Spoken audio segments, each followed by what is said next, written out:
Okay, good morning, good afternoon, or good evening, depending on wherever you are. Where I am right now, it is morning time. It's 8:24 a.m. on Thursday morning, January 22nd, 2026, Thursday. And I'm drinking from this coffee mug. This is my happy place. This is my happy place. So when I say this is my happy place, I don't mean a physical place. Rather, I mean this space-time continuum, they say. It's a fancy term for basically the current time. And the time is transient, isn't it? So in Buddhism, they say that everything is impermanent, right? I mean, in other religions also they may say, and you guys know that I'm Christian, I wear a cross, but I am very, lack of better term, very open-minded. I accept people from all religion and all faiths that they prefer to follow, whatever gives them peace, especially after divorce. Life is very different. I encourage people, don't shrink to fit, because I tried that in my corporate for a very long time, and even after that I tried in many different places. My hair, in my marriage, and I'm pretty sure it's not only me. My ex also had his own share of trouble. That's why it didn't work because it's not that I was all perfect and he had all the trouble. We both had our own share of things, probably why it didn't work. Anyway, that's my side of the story anyway. Okay, so now getting into the actual, the day-to-day thing. I told you guys that recently in the last couple of months, even after 2 years, last couple of months, I kind of drifted a little bit. And that is why I figured that, okay, I talk about consistency all the time, and let me try this consistency thing again. That worked really, really wonderfully in 2024. And guess what, my friends? It is really working. It is really working. So the biggest thing I found is, of course, the time that when you have something big happening, of course, if you have a small problem, you have a small solution. You have a medium problem, medium solution. Large problem, you have to have a large solution. So let's say if you felt bad from a meeting, from a work, then you go to the gym, work out, great, you go for a walk, it's done. It's a small problem, small solution. But if you have drifted, if if something really shook you to your core, then it's not only the mind and body. I mean, of course, mind is one. You heal that, and then your body might be impacted. You heal that, and if it's soul deep, it needs more healing and stuff like that. And we as a human being, I mean, we will keep experiencing that, and we'll keep learning the lesson, like how Wayne Dyer said. And you guys know I have been talking about it. I'm reading this book, and another book from Wayne Dyer is actually coming. I ordered this. Is called Change Your Thoughts, Change Your Life. Change your thought, change your life. I've been following Wayne Dyer for a very long time. I have listened to many of his things, and recently, based on how I drifted and whatnot, and many other events that happened in my life, I felt like I'm really, really connecting with this. And also, I keep reading Christianity related things too, of course, the Bible. And I try to learn things from Bible. And if you guys are watching this video, know this, AI can be so helpful. Don't go by what people say. So yesterday I did this cool thing last night. It was so cool. So that's what I'm sharing. Because Bible has, I think, 66 books, which is a lot of books, right? Especially if you're new to it, which I am, because I got introduced to Bible only a little over a year ago, and I didn't grow up here. So I've been here like 21 years now, but I didn't grow up here. So a lot of the things I didn't grow up learning, and that is in the Bible. The stories are not as familiar to me like somebody who might have grown up here might be as familiar to them. So it was actually kind of accidental, because I was looking for one specific verse. And I can tell you guys what the verse was. The verse was about that God goes before you and makes everything kind of ready for you. I forgot. It was Galatians 31:8, I think, if I remember it right. No, sorry, not Galatians. Deuteronomy. I think I'm saying it right. Deuteronomy 31:8. I think that's the one. So even if you type in AI, it'll bring it up. That God goes before you, and He will never forsake you. So I saw that in a very very coincidental, or you can call it synchronicity, whatever, or God's sign moment last month. And then that made a big impact in my mind. And yesterday I was just thinking about it. So I was like, oh, let me look this up. And I was also curious if there are other verses like that. So as I looked up, then I was like, you know how one thing leads to another. So from that verse, I was like, oh, that's really cool.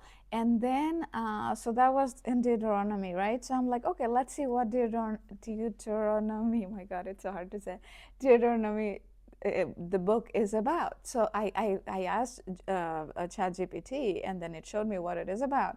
And then I was like, oh, let me see, especially the Old Testament, I don't know as much. So I'm like, okay, let me ask this summary of what each book is about. So more than summary, it was like a one-liner, right? So it came up with all these books in Old Testament with one-line summary. I was like, wow, this is so cool, right? So I'm not saying that you can learn it from from the church or Bible study group or people who tell you where to go to, but I found this is very effective for me, so I figured I'd share, because you know, this is, everybody has a limited time, especially if you're working, you know, you're because you got to pay the bills and stuff like that. You have limited time, so the limited amount of time, how much you can learn. And if people are telling that stay away from AI, and if you know that you have to run a career, I would recommend not to, because AI is coming, right? So if you stay far away from AI, you're going to lose your job. So anyway, that was really, really cool. AI is just like, you know, if you think of social media or internet, how you use it is going to make a difference, right? If you use it in a good way, it'll be good. If you use it in a bad way, it'll be good, it'll be bad. And if you think it is bad, you'll be looking always for the bad in it. If you think it's good, you're going to be looking for a good in it. So anyway, so I thought that was so cool. And then I also looked up for the New Testament, even though I knew like the one-liner. And I thought that was so amazing. That was so amazing, right? So that was a very interesting thing that I found yesterday. And in this video, as you know, like other than, like I was talking about a big problem, big solution. So in 2024, I used to make this video every day. Now I don't have the bandwidth every day, but I try my best to do it. Also because, like I was saying, right? This is a formula that really worked for me, I know, back in 2024. When things were way worse, right? You guys know what I went through if you have been coming here often. Like I lost my job and marriage at the same time 2 years ago, 2.5 years ago, close to now. It was November 2023. And from there, I picked myself back up. My friends, these are the gratitude, daily gratitude posted. And the first one, January 1st, 2024, said, I'm grateful for Alice. And I think the second one said, I'm grateful for the sky, or something like that. Like from there, life has turned, taken an amazing turn, and I'm just so grateful, you know. I believed in God, but not in a way that, at different stages of my life, I think, you know, we tend to believe in God. And when I say God, any, like, you know, you could say it's a God, higher power, divine, you know, different religion, God, like whatever aligns with you or resonates with you. In your life, if you look back, there were times, I'm pretty sure, you could not explain certain things, how it happened. It seemed like a miracle, right? And those are the times we tend to believe that God is with us, that God has done something special for us. But God is there in other times too. But we get so busy, and we get so wrapped around in our life that we don't look at, we don't see it. We don't see it, because depending on where our mindset is, our mind, body, and soul is what we will see, right? What we see is also going to be very different. Think of it this way, like if you think of the Empire State Building in New York, right? So if you're at on the street level, what you're gonna see, the cars and the people, and if you're at the very top of the Empire State Building, what you're gonna see is going to be different, right? If there's a far, far away, whatever is visible, if there's a mountain or something. I have been there actually one time back in, I don't know, 2006 at the top of the Empire State Building. I forgot, but it was like, oh my God, 20 years ago now. So anyway, the point is, what you're going to see from up there versus down here is going to be different. What you're going to see, what you're going to hear, how you're going to feel, the temperature, all your senses, what it will soak in is going to be so very different. So our human life, with everything, it works the same way. So how we are feeling is going to create the thinking, and it goes vice versa. But one way to change is, I talked to you guys about the triangle, right? It's on my website, midlifereinvention.co, our thinking, speaking, and action. So we have to speak from that higher zone, meaning if you want to go at the top of the Empire State Building, what you're going to see from there, let's say you're going to see the far, far away up to 10 miles, and then you have to speak from that, oh, I wonder what's there at the 10 miles further, right? But if you're on a street level, your first thing, you're not going to see it, you're not going to talk about it, so it just doesn't even come into your thought. So to get that kind of thought, you have to kind of keep talking from there. And when you talk, it is to your community, and community could be just one person, your best friend, your it could be your kids, it could be your partner or whoever. And you could journal, that could be it. And if you talk to God, in Christianity there's this concept of talking to God, right? You could do that. Or you can just say it to yourself, like your inner coach and inner critic version I keep talking about, right? Because inner critic is that the ground level of the ground level of Empire State Building, and the top is your inner coach. Because inner coach, if you're a Christian, in another sense, you can think of it as the Holy Spirit, the positive, the good, all of that, right?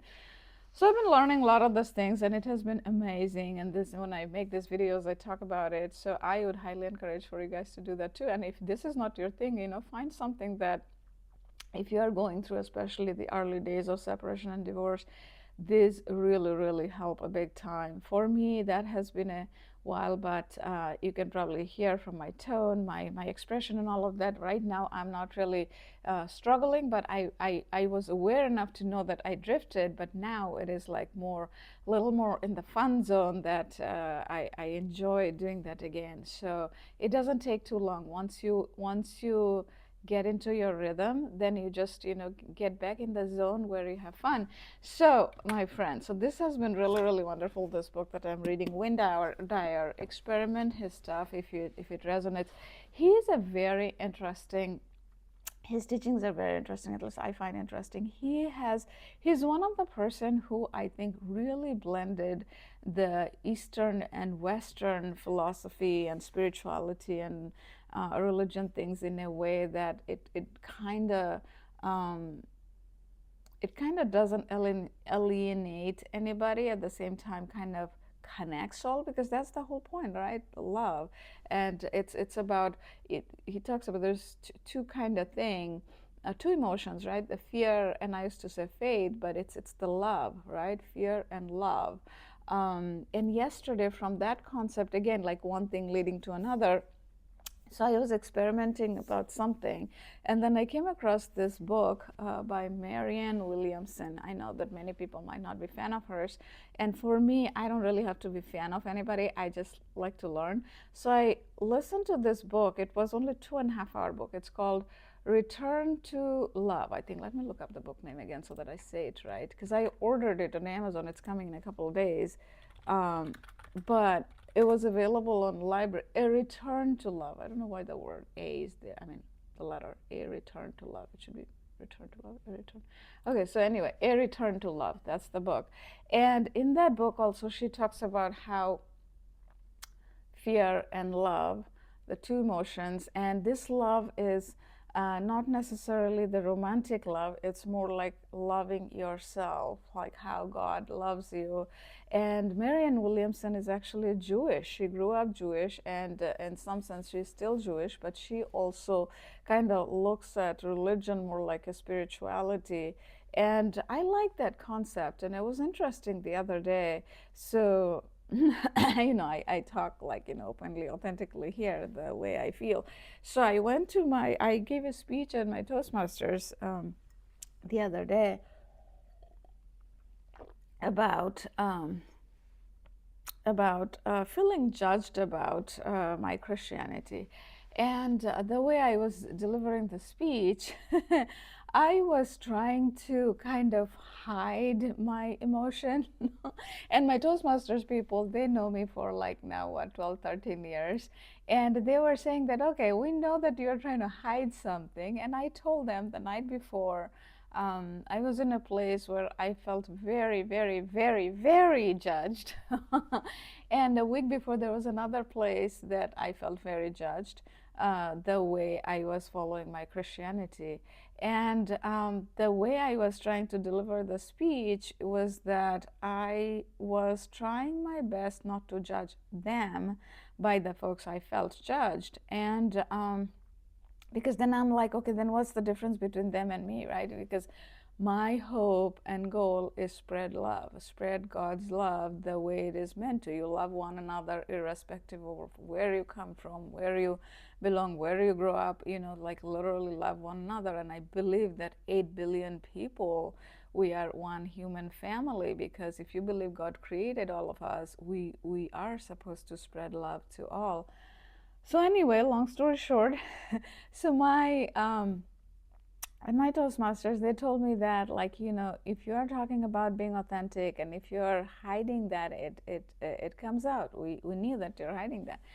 So they gave me the feedback that, and thank you guys if you guys are watching by any chance, to be to be honest about that. And that gave me that courage. That gave me that courage to, I don't know if the courage is the right word, but anyway, I figured that, yeah, I'm going to deliver the same speech one more time and say the way it was.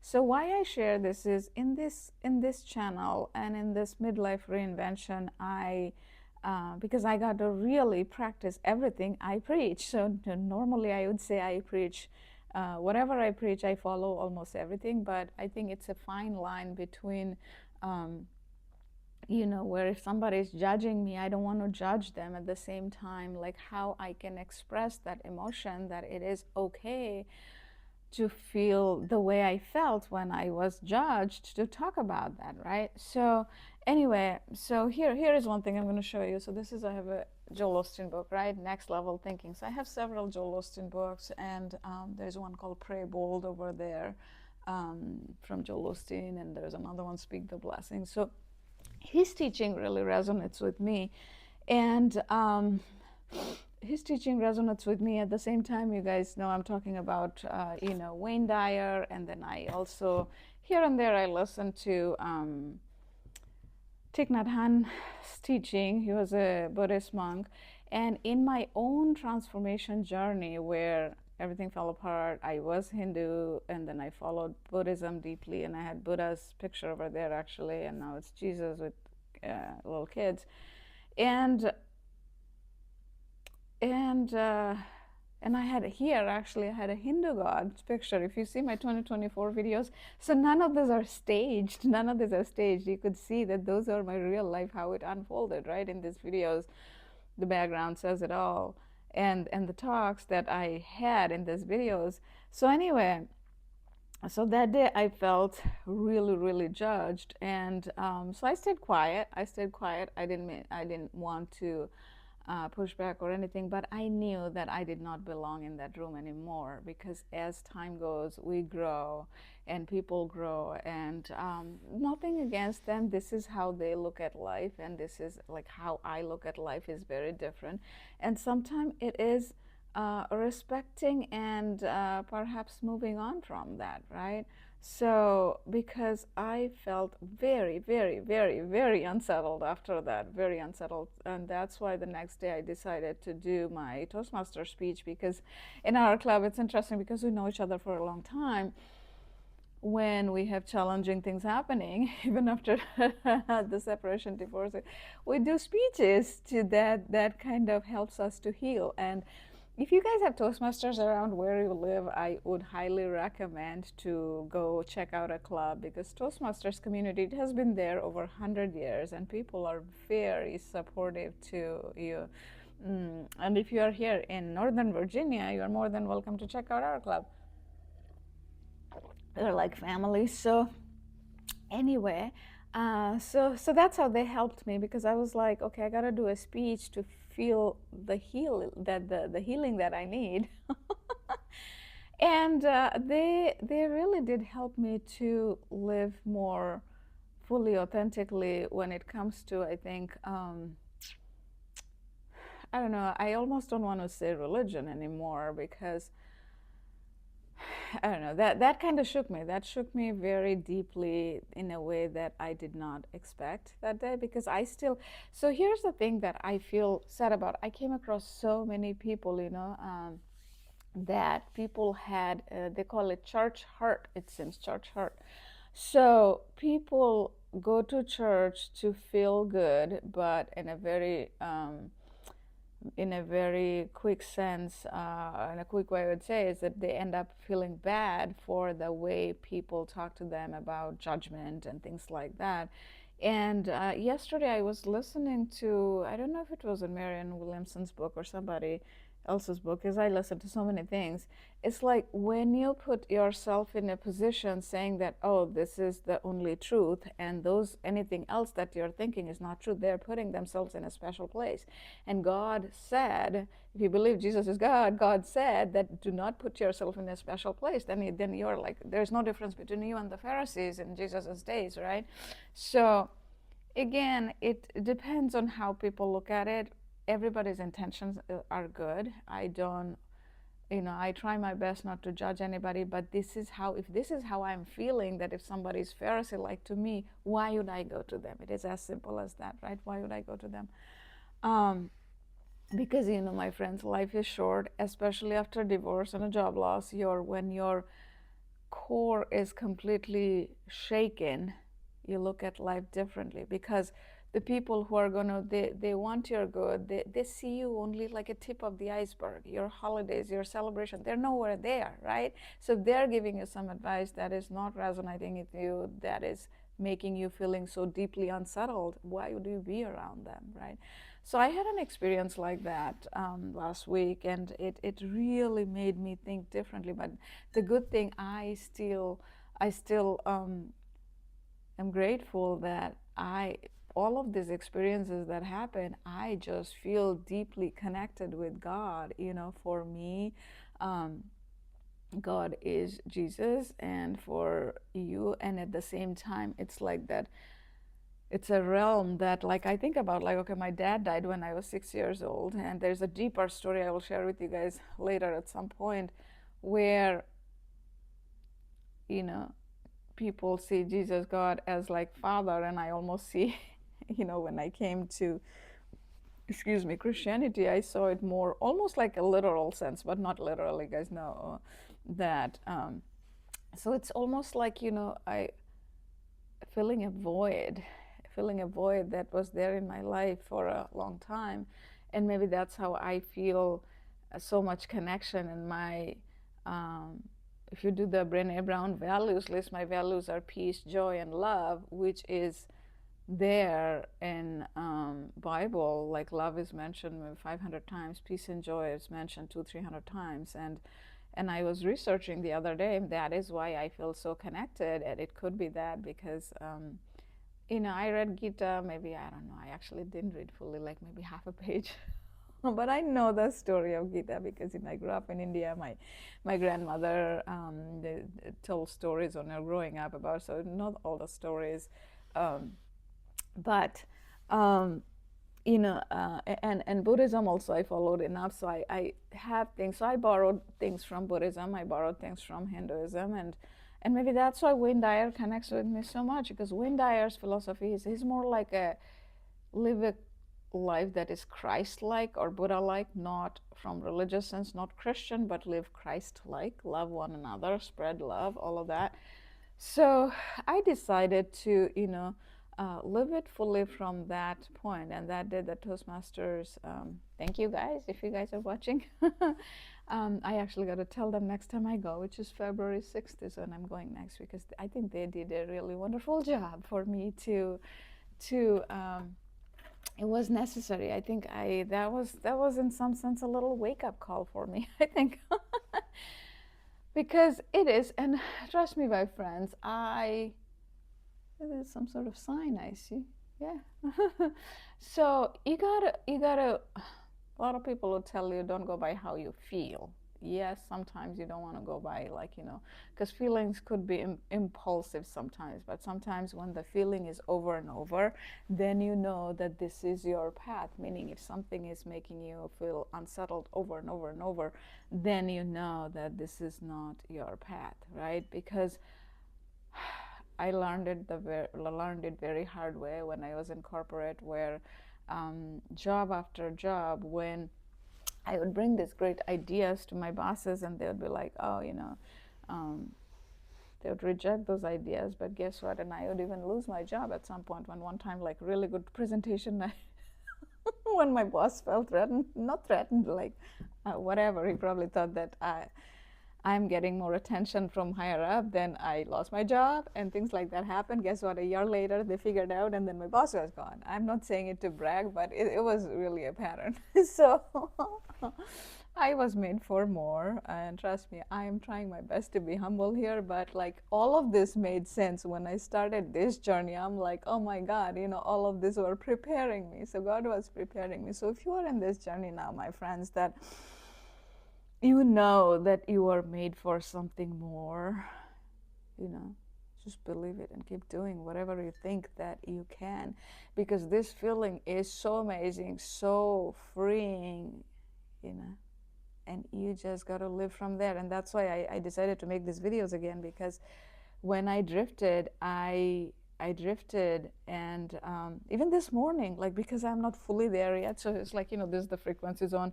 Like, I literally dropped here, and generally my thing was that when I drop, like, I would pretty quickly, I could get up there, right? And then I was there for a while, few weeks, which is a lot for me. Normally I would like get up within a day or two. It was few weeks, and then after a few days or a week, I was like, oh, I was in acceptance zone. And when I say this is actually Dr. David Hawkins' frequency chart. So the very bottom is shame and guilt. It's 20, frequency 20. At the very top, it's enlightenment. And I'll tell you guys if you look up Dr. David Hawkins' frequency scale. Okay, so you would see that in Google Images. It'll show up. The top is enlightenment, and that frequency is, let me tell you, enlightenment is close to 1,000, frequency. And then as I was doing my stuff to get my frequency a little up, the interesting thing is shame and guilt is at the very bottom, and then fear is actually 100. Fear is a little bit above, and acceptance is 350. So I got to the acceptance zone, and then I realized that that acceptance is like you accept anything that is happening in your life, and that gives you inner peace too, because whatever good, bad, or challenging things happened, you're like, okay, I accept all of this, and I'm grateful for all of that because I'm able to learn something. So that is the acceptance zone. After that comes, I'll tell you, acceptance, and then the reason. Then your mind gives the reasoning. The reasoning is like, okay, I'm grateful because I'm able to learn from this and all of that.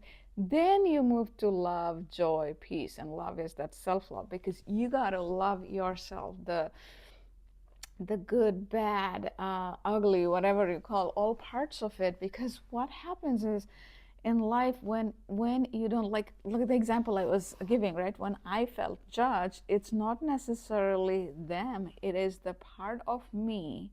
It is the part of me. And yesterday I made a short about that. I don't think I posted that yet. Anyway, so when you feel judged, a part of you And again, it goes back to the inner critic. Part of inner critic gets activated, right? Because inner coach is always love, always, it's like the soul. Our soul is always pure, right? So it's the mind and body which kind of the inner critic part gets activated, is like, oh, they are judging me. So that part you kind of dislike, right? So the part that you dislike, you have to start, you have to figure out a way how to love that again, right? It is the same, like your inner coach and inner critic both are part of you. They are not from outside. They are not. So when that part feels like it is getting judged, you don't love that anymore. So you have to figure out a way to love that. Like, the self-love is loving ourselves with all the flaws and all, right? That's a flaw. You think it's a flaw, but it is not. And this is how Wayne Dyer's book is also helping me. So when you are going through that struggle, what I would say is, like, read 1 or 2 pages of book every day, and if you reflect on it, that's what I'm kind of doing also here. That kind of helps you to go deep within yourself, and it just does so many amazing things. I mean, I have looked at things so deeply. I mean, there's a pros and cons to it too. So anyway, so let me finish this first. So love, joy, peace, and then I'm like, I know that I'm back to that higher frequency zone. And when you do that, that's a flow state. It's called a flow state. And you have this amazing ideas and thoughts that would come to you. And you guys have seen when I make these videos, sometimes, like, randomly this amazing great thought comes, also because you are in a theta state. I'm just looking at here on my computer as his Dr. David Hawkins chart.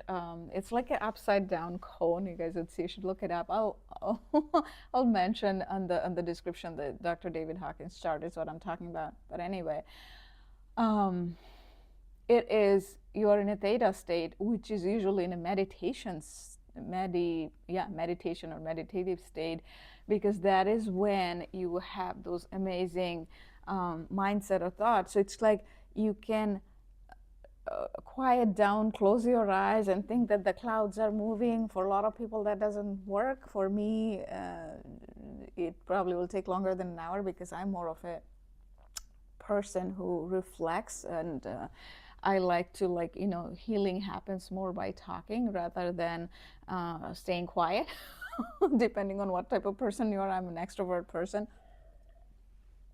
So for me, when I do this really, really helps. So I would highly encourage for you guys to maybe, do a book club with your friends or whatever works, or come here. And if you guys are interested, sometime I would go live, and then we could do this like a live conversation.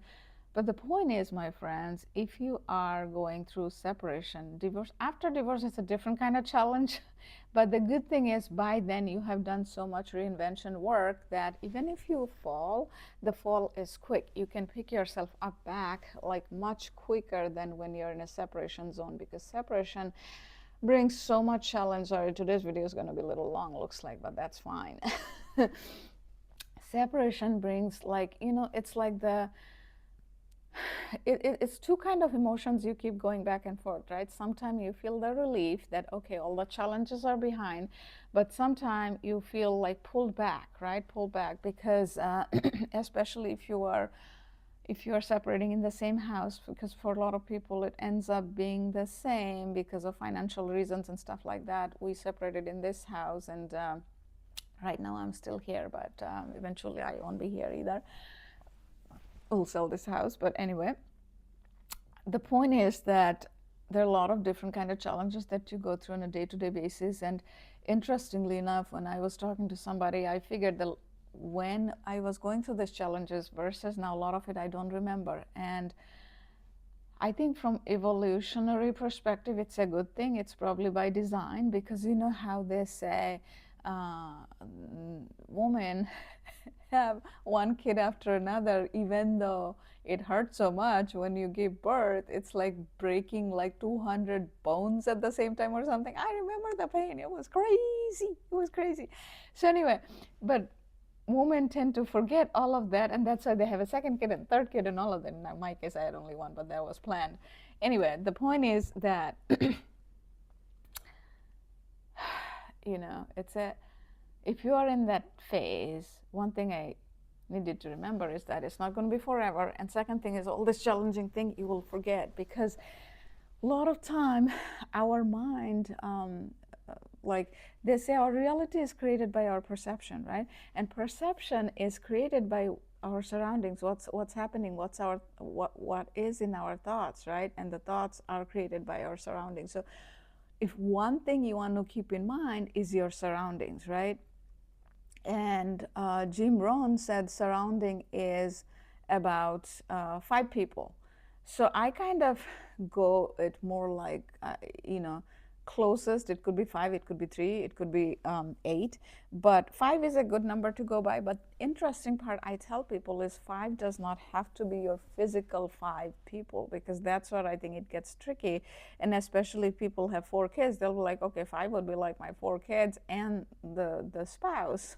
Yeah, but you don't look at it that way. All your kids are like 1, and your spouse and your boss, if you have a full-time job where you're working for somebody, they say your bosses have more impact in your life more than your therapist. So your boss is there by default, because every day you are spending time, even if you're not spending time with your boss like all day, but it's like, you know, their impact is there, how they're thinking, how they're doing stuff for you, and how they're going to react or whatnot. You're always thinking about that when your work, you know, which is 1/3 of your life pretty much. So that's there. And your partner, so your boss, your partner, your kids, 3 are gone, but the rest 2, you can choose. You can choose. It could be your mentor you work very closely with, or it could be God. In my case, you know, my God is one, and I try to keep my inner coach there. That actually came from a somebody asked me, are you there in your first circle? And that was a very good question for me. So I kind of put my inner coach there. So that kind of keeps the focus on the good. And I had an article and a video this last summer, about 6 months ago, about inner coach and inner critic, to be friends with each other. Because that's another thing, that if you think of the devil and the God, devil and God, like 2 different, because then you're like 2 things fighting each other within yourself. You don't want that, right? Because if you want that, you're me versus me, or if I say you versus you, that fight is going to continue. The point is also to get them in the same table, where, you know, perhaps the inner critic understands that the voices that the inner critic has is not its own. They were all borrowed. They were all borrowed from a boss when they said that you cannot do this, or you are a woman, that's why you can't do this. Or in my case, when I was growing up, a very close person told me that because I'm a woman, if I became an engineer, the companies won't hire me. Guess what? I got hired and I got a job, like even before I finished my college. So, you know, for me, that was always like, if somebody said you can't do it, I'm like, okay, I'm going to show you that I can. So I use that as a propeller always, but not many, right? So many people's life gets wasted because of that. People put these voices in their head, and that keeps going on. And after divorce, there is so much judgment, which is why I do this work. One of the very big reason I do this work is because I have seen so many people in pain that I feel like I'm called to do this. I'm called to do this because what I did not realize is that, and this has been a very interesting learning experience, that what I did not realize, there is one set of judgment when you go through the separation and divorce initially, and then after that also, when you are, say you are dating after divorce, then there also you have a judgment. There's so many the phases of judgment. So it's an exciting journey, at the same time very interesting, lack of better term, interesting journey. Even people close to you, they will not understand, and then you have to look at it from third person's point of view, thinking that, you know, it's their judgment is coming from not understanding, right? Again, going back to the fear and love, there are 2 things. People have only 2 emotions ultimately, that boils down to 2 things, is the fear and love. So it's not that they don't they don't love you, the closest people who loved you or supported you, it's more like they act from that fear. Perhaps, I don't know what that fear is. Perhaps that that if they see you in this light, and if they are around you, they might feel that or something. I don't know. It was interesting things. I gotta do more research on that, because this was a very interesting. So a lot of interesting things unfold as life goes by, and I tend to share it with you guys, and also I request you guys to share the experiences here too, because I am bringing this divorce thing to the mainstream. It is on its way, my friends, trust me, because I want divorced people to feel special, because they are not any different. The society can judge them, anybody can judge them, because I'm not stopping. I'm not stopping. It's like going 100 miles an hour, the speed is just going to go up, not down. Because it is necessary. It is necessary. If you think that all the other things are necessary in this world, I think in the United States, especially when there are 50% divorce rate, like, do you think like all those 50% people deserve to feel bad? I don't think so. And even in other countries, there are so many people when they're divorced, they feel differently. A lot of time it is because people are judging them unknowingly, and I don't encourage anybody to get divorced, as you guys know. Like if you read my book is not here, the Grateful After Goodbye, chapter 6 is all about give your all before you call it off. Give your all before. And if you read my book, you would say, I have done everything under the sun. So the timing was wrong, because by then my partner was already out of it. And it's the timing. When both people try at the same time, things could work. But sometimes it's unfortunate, because that's why divorce, separation, all of these are so painful, because not two people come out at the same time, right? You can even think of it like a relationship or dating. When you are starting out, if it's a 1 or 2 dates, it's not a big deal. But then you date either 2 months, 6 months, 2 years, two people, like, why the heartbreak is because there's a mismatch. There's the two people go out of sync, and unfortunately when both people go out of sync, it's not exactly at the same time. And if they did, the pain won't be there. We are humans. We kind of, what goes on in our mind and how we perceive things are different, because our lives are very different, right? All 8 billion people, we have lived a very different life.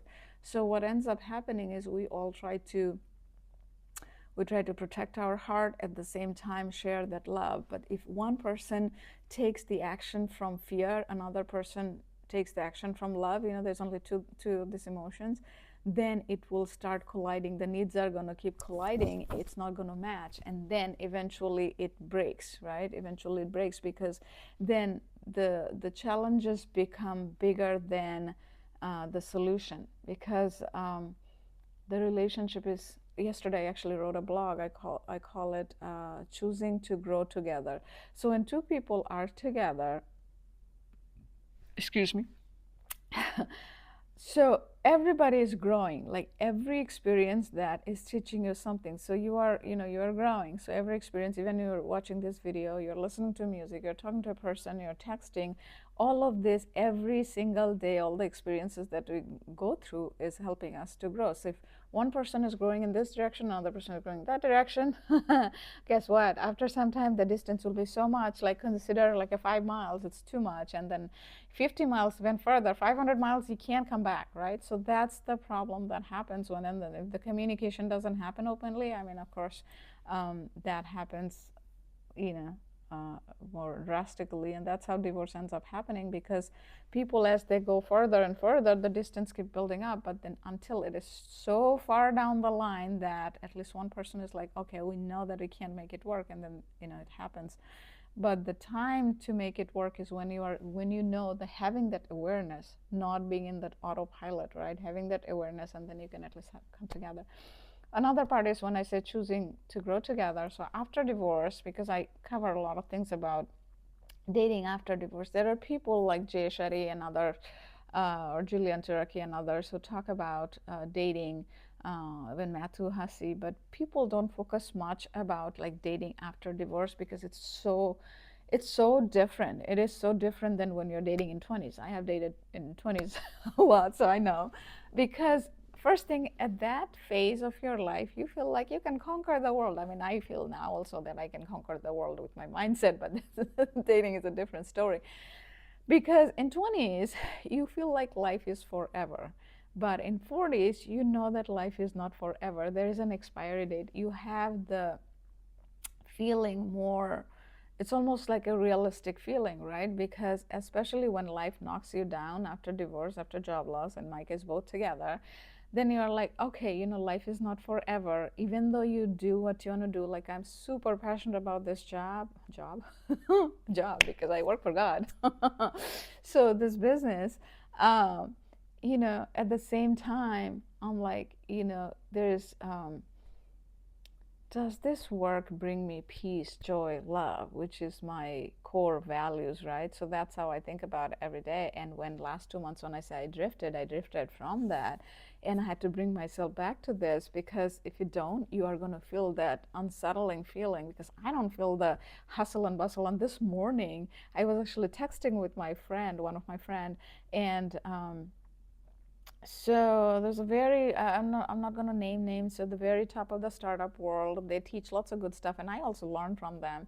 But you know, it's the hustle, it's the work they talk about. But I think it's the 20s 30s mentality is kind of a little bit, I'm not saying it's bad, but that's how I also thought when I was it's like, yeah, you want to work, at the same time your priority needs to be, you know, peace, self-love, joy. Because if you do that, my friends, because at the end of the day, what if you die tomorrow?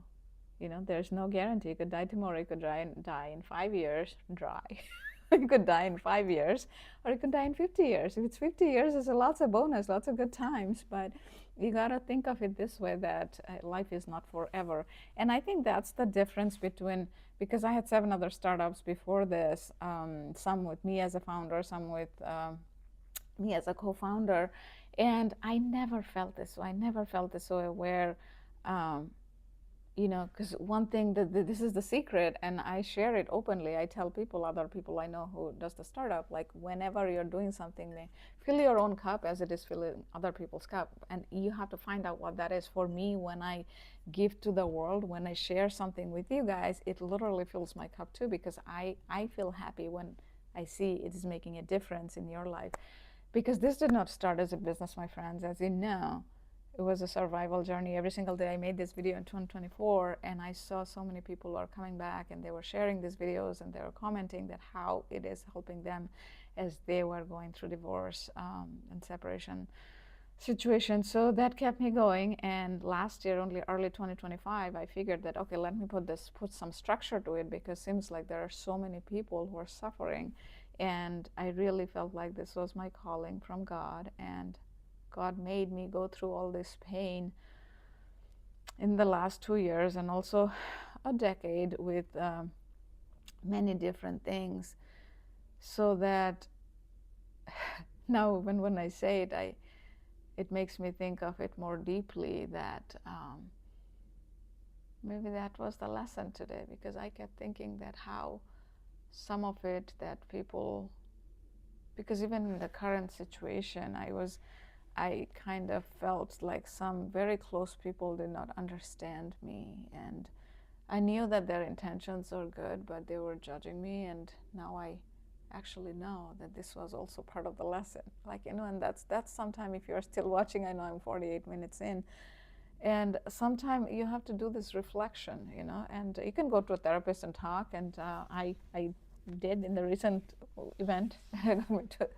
I went back to my therapist to talk a few times, but this is when you reflect. Your reflection could be through a journaling or whatever works, my friends, but I'll tell you, you will get to your soul deep level things, and it will unlock things in you that will surprise you. And that's what I used to talk about in 2024. Who you become through this journey is going to make you so you feel this awe that can come from anywhere because you are in that, like, flow state, like literally flow state. Because in the screen I have that Dr. David Hawkins thing, and you're in a theta state. It gets you there because I did not realize the meaning of it,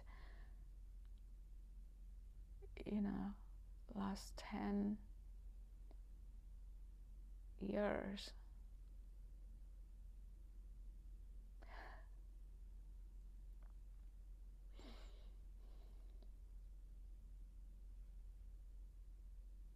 There are things in life, sometimes it'll be a split second that would make you realize something so deep. And you might be wondering what that is, and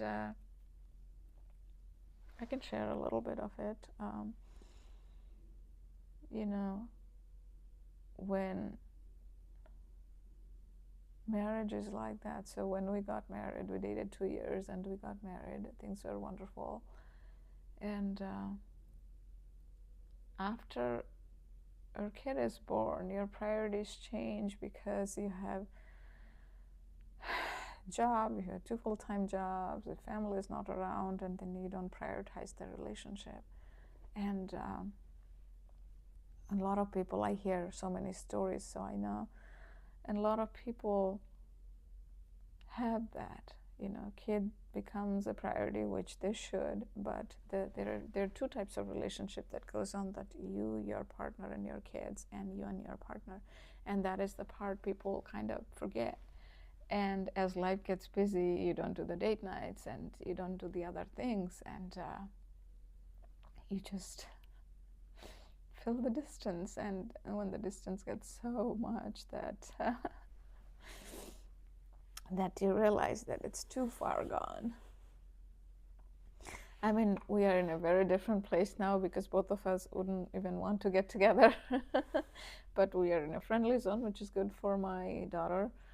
But it kind of makes you realize that, and that realization and that awareness, my friends, is very necessary so that you don't repeat that, right? You could meet somebody, you could go with somebody next, and when you have that awareness, you are not going to make the same, I don't want to say mistake, but the point is you're not going to make the same choices, right? Because that is the whole point.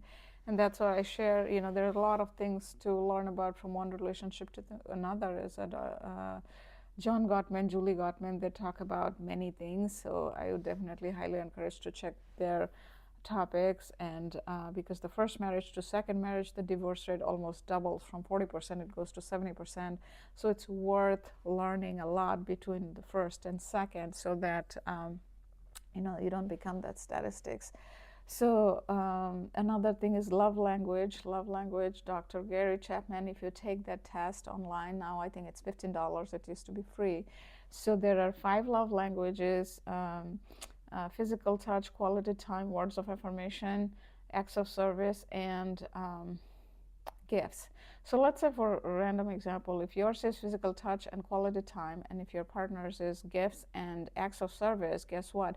The way you give and receive love is going to be different. And these are the topics that are not talked about much. So that's why I tried to talk about it a lot, because a lot of people don't know about this until until divorce happens. So in the first marriage, hopefully your first marriage, you got lucky enough to pick that where it matched for you guys. But if it didn't, in my book I share that ours didn't. And sometimes they change a little bit, but generally they don't. They are formed based on like your childhood growth, all of that, like, it plays a factor. And if it doesn't match, then the gap, the distance as you grow, it keeps going further, faster. So not only just after having kids you don't prioritize, this gap just grows further. But if you have the same type of need, like let's say if two people have like a physical touch and quality time, then the way you would receive and give love is same. It's almost like, you know, if two people are speaking in Chinese, the way they would connect versus one person is speaking in Chinese and another person speaking in English, the connection will be, there will be a difference, right? You would say something, the words will be similar. Let's say if you understand Chinese, but if you hear it in your native language, it'll be different. So the love language concept is similar because then the gap is less. So, you know, and then the values, a lot of this makes a difference. Like if your values are similar to the other person's, you are going to connect more. There's a lot more things around that, but these are like some basic things that really, really help. So that's why I keep sharing all of this, because, you know, even if I can, I don't know, save 1% of the marriages to not fall apart and people loving each other, then I would feel like I have helped to spread some love, not the fear, for this humanity. And sometimes that is our legacy, because from that 1% love, more love can grow, right? Because there is a lot of hatred, fear, and so much negative emotion that is spread around the world. There are very few who spread love. So if you choose to, or if you can, you know, spread love, and you don't need, I don't know, 200 million people to spread your love. You can just spread it to 2 different people who are around you. Even that will make a difference. You know, in my life, I try to do that. I don't know how successful I am, but I try to do that, and that makes me happy. So you got to find what makes you happy and spread that around yourself, because then you will be on that flow state, right? So you got to find what gets you in that flow state, which also helps other people. And then, my friends, life becomes so beautiful. It is beautiful. It's not that everything in life will be super positive, super optimistic, but majority of the time you will be able to spend your life here, not here, right? That is the ultimate thing. They say that time is the most valuable asset. What I always say is, it is not the joyful time is the most valuable asset. Nobody wants to spend more time here. People want to spend more time here. And what I teach is about how you can maximize your time here, because if you drop down here, how quickly you can get back up is what is important. And for everybody, it's a different kind of formula that works. For me, what I found is, like, you know, this is like being consistent at every day at the same time, if not every day, once a week at the same time. Let's say if it's Wednesday 8 p.m., that is what I do. And then when I'm reading this book, I'm sharing with you guys, spreading this positivity and how it is helping other people when I share that, and hopefully it helps you too. So that is what really, really makes a difference. So, you know, maximize your time, the joyful time. You know, our life is limited. If you are younger, if you're 20s and 30s, I would say the same thing. Find something that fills your cup, that also fills other people's cups, right? Because that is when you will be most happy. Because in the self-help industry, one of the things that they say that, you know, keep giving. Great. You know, I did that a lot in my corporate life. I tried to just give.